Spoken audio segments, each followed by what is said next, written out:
I'm Dr. Chafic Karam. I'm a professor of neurology at the University of Pennsylvania, and I'll be discussing central nervous system and ocular involvement in hATTR amyloidosis. Thank you for being here. The central nervous system is not classically described as affected in hATTR, but it actually is. So in this small study that we did a few years ago, we found that about 20 to 30% of patients in our clinic have some eye or brain symptoms suggestive of ocular or central nervous system involvement. Let's talk a little bit about anatomy. Neurologists like to separate the brain, the central nervous system, which consists of the brain, you can see it here in purple, and the spinal cord, versus the peripheral nervous system, you can see it in yellow, which are the nerves after they leave the spinal cord. And the reason we do that, because usually the pathologies that affect one or the other are different, and people specialize usually in peripheral nervous system or central nervous system. Amyloidosis mainly affect the peripheral nervous system, but as you will see in this talk, it can also affect the central nervous system and frequently the spine as well. One thing to understand, there's something called the blood-brain barrier, which prevents a lot of toxins and a lot of drugs to pass from the general circulation to the brain and to the eye. And this can affect the disease and the treatment, as we will see later. One thing that you may also recall is the optic nerve is part of the central nervous system, and that's why we included it here in this presentation. Okay, let's talk a little bit about transthyretin. As you know, there's over 30 types of amyloidosis, but what we're going to focus today on is transthyretin, and more specifically, hereditary transthyretin amyloidosis, because there is a wild-type transthyretin amyloidosis that we will not be addressing here. Most of the transthyretin is made by the liver. What it does, it transports the thyroxine and the retinol, which is the vitamin A, and this is a normal function. Now, if you have a genetic mutation or variant in the transthyretin gene, what's end up happening, it dissociates, misfold, and becomes prone to becoming amyloidosis. Another thing to note is that while most of the TTR that's found in the human body is made by the liver, we do have local production, such in the choroid plexus in the brain and in the retina in the eye. And this is what we're going to be talking about. So you're going to have amyloidosis being made in the brain and in the eye in patient with hATTR. Okay, so this amyloidosis will be depositing in the blood vessels. It's going to be deposited in the leptomeninges, and this is what we will be discussing. As you can see in this patient here who underwent a biopsy of the leptomeninges, you can see after staining with Congo red and putting under the a polarized lens, you can see the typical apple green birefringence suggesting amyloid deposition. Occasionally, you can also see it on the brain MRI and spinal MRI. You can see, as you can see here, enhancement. And when you biopsy those, you can see the position of amyloid around the blood vessel. And when you stain it with Congo red and put it under the polarized light, you can see that this is indeed amyloid deposition within the blood vessel wall. It is rare to find this. This is unusual to find it like this, but in certain patients you do. A lot of time you do the brain MRI and you don't see it, but if you do autopsies, you will see it.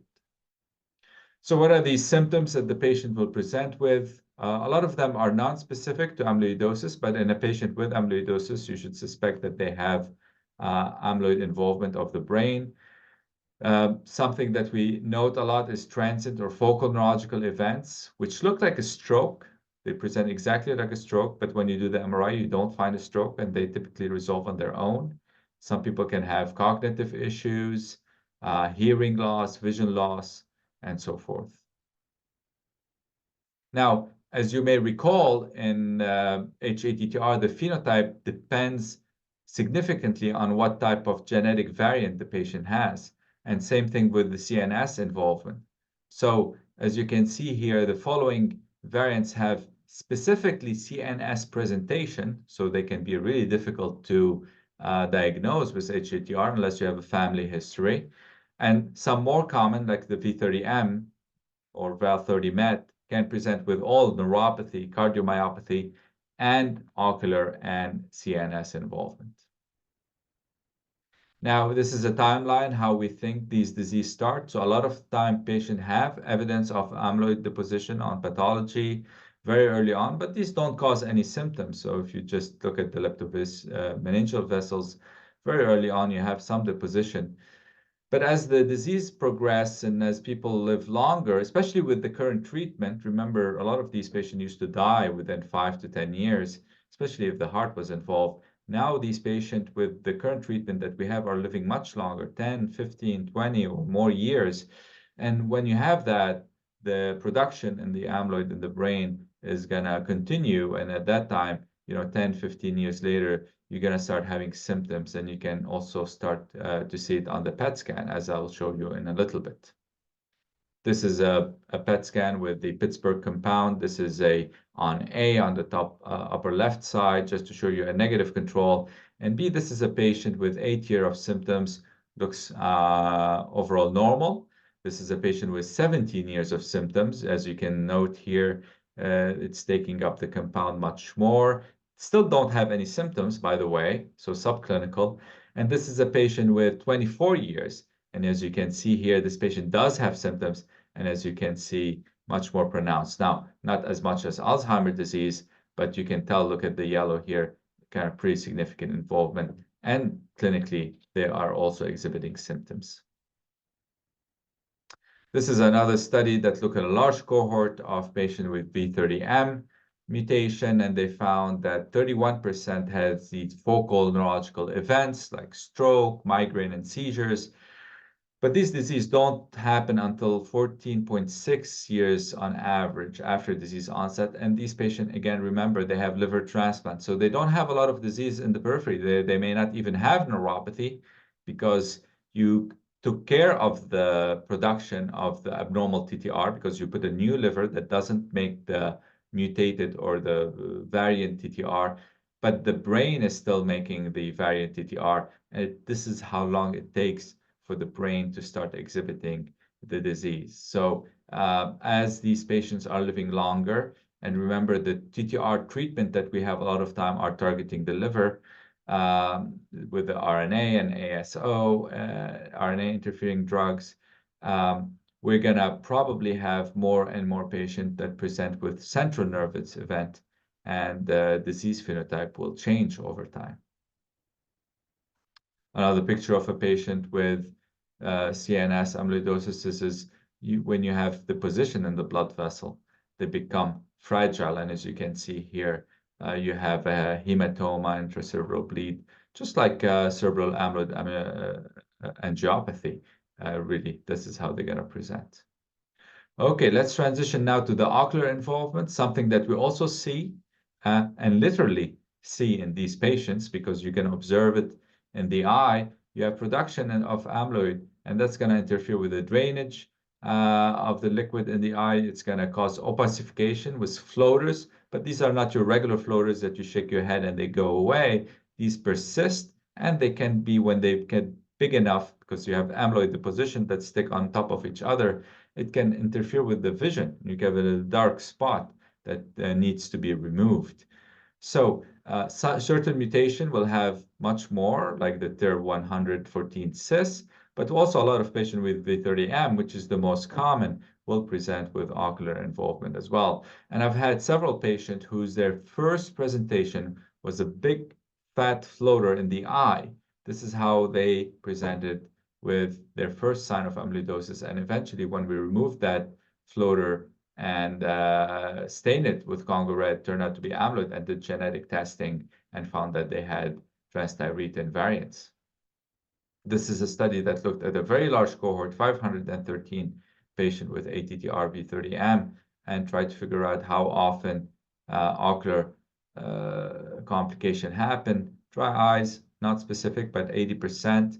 39% had deposition in the iris, 33% had deposition in the anterior capsule, and then 20% glaucoma, 17% vitreous opacities.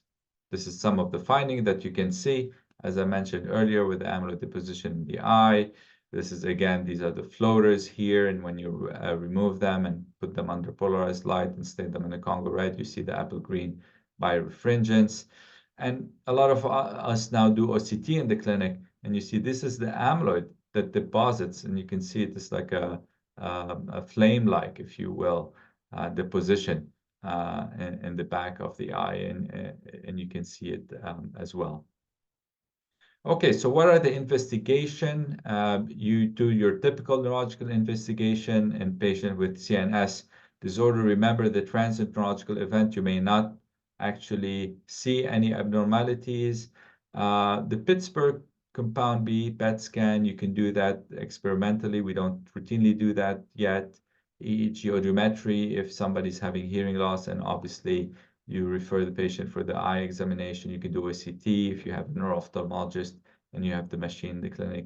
A lot of time they stain the eye as well with the ophthalmologist to look at the blood vessels as well. Okay, I'm almost done with this talk. How do we manage these patients? You have local treatment, so you remove the floaters if the floaters are interfering with the vision. A lot of time you have the complication of the glaucoma, and then you have to put a drain, unfortunately, for these patients. You can do sometimes laser, hearing loss, you do hearing aid, of course, blood pressure control regularly for people with stroke.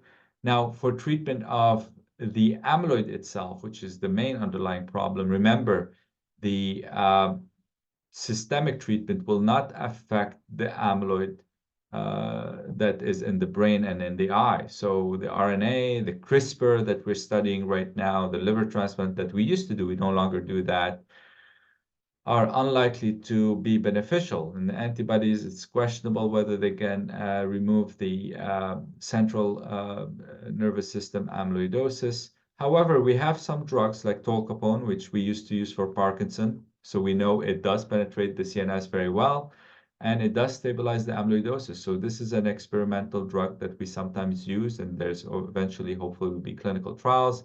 The TTR silencing agent targeted directly to the choroid plexus.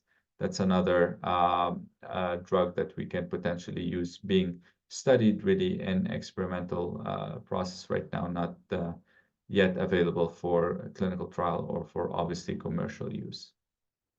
So in summary, remember the central nervous system and ocular complication are rare. The ocular actually not that rare, but the CNS complication are rare. But as patients are living much longer because of the very successful treatment that we are having now, really miraculous drugs, we will probably encounter more and more central nervous complications. So the phenotype of these patients is shifting. We have to use special investigation. What we currently have may not be enough. So we may have to use PET scan and so forth. And then we have to develop new therapies that can penetrate better the central nervous system and the eye to help our patient better. So thank you very much for listening. Keep this potential complication of hATTR or ATTR variant in your head when you see patients with this condition, because this will probably become more common in the future. Thank you again. Have a good day.